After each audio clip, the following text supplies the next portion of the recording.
کیا آپ سب نے اس سے پہلے کبھی غور کیا ہے کہ اللہ پاک قرآن کریم کے اندر فرماتا ہے کہ میں نے زمین و آسمان کو 6 دن میں پیدا کیا ہے اور 7ویں دن اپنے عرش پر جا کے ٹھہرا۔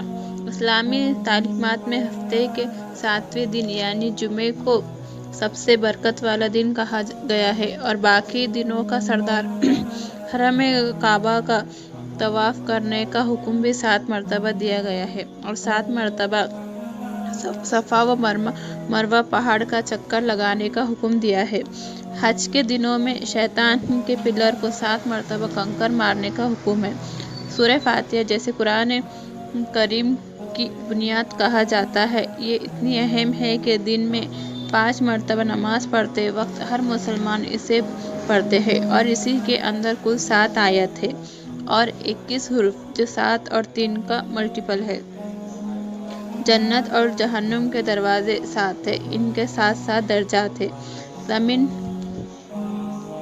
زمین پر رینبو میں رنگ 7 ہیں جن سے باقی رنگ بنتے ہیں۔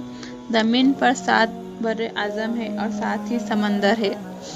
آخری نمبر 7 کے اندر ایسی کیا خاص بات ہے کہ قرآن کریم کے اندر اور ہر جگہ پر ہمیں دیکھنے کو اور سننے کو ملتا ہے۔ قرآن کے اندر نمبر 1 کے علاوہ نمبر 7 سب سے زیادہ ریپیٹ ہوا ہے۔ سمندر کی لہریں ہو یا سمندر مخلوقات، ہماری کائنات کے اندر موجود پلانیٹ اور گیلیکسی سب کے سب اس پیٹرن کو فالو کر رہے ہیں، جو کہ ہمیں یہ بتاتا ہے کہ اس کائنات کو بنانے والا ایک خدا ہے۔ اس نے اس کائنات کی ترتیب بھی ایسی ہی رکھی ہے۔ یہ ہمیں کائنات کی ایک خالص کی سوچ کا پتہ دیتی ہے۔ کچھ ہی سال پہلے اس فارمولے کی مدد سے انسانوں نے کائنات کی اس حیرت انگیز ترتیب کی کھوج کی ہے۔ انسانوں کو اللہ کی قدرت کی ایک اہم ترین جھلک نظر آئی۔ یہ کتنے پرفیکٹ انداز کے طور پر بنائی گئی ہے، جیسے کسی انجینئر ایک بلڈنگ بنانے سے پہلے اس کا اسٹرکچر اور اس کا نقشہ بناتا ہے تاکہ یہ ٹکی رہے۔ لیکن ہمیں ابھی تک یہ نہیں پتہ کہ کائنات کے اندر یہ ترتیب کیوں موجود ہے، صرف یہ پتہ ہے کہ یہ موجود ہے۔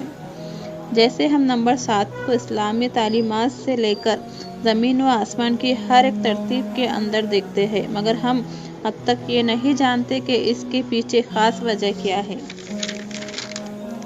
کیا نمبر 7 آج تک ایک مسٹری ہے، ایک پہیلی؟ اس کا اب تک کسی کے پاس کوئی جواب نہیں۔ شاید اب تک ہم انسان کا دماغ اتنا ایڈوانس لیول پر جا نہیں سکا ہے تاکہ ہم اس کی گہرائی کے اندر جا سکیں۔ اللہ تعالیٰ خود یہ چاہتا ہے کہ ہم اس کی کائنات پر غور و فکر کریں اور اس کی ترتیب پر غور کریں تاکہ اس کی ذات کو جان سکیں۔ اس کے لیے وہ بار بار انسانوں کو دعوت دیتا ہے کہ ہم نے کائنات کے نظام کے اندر دن و رات کے بدلنے کے اندر نشانیاں رکھی ہیں۔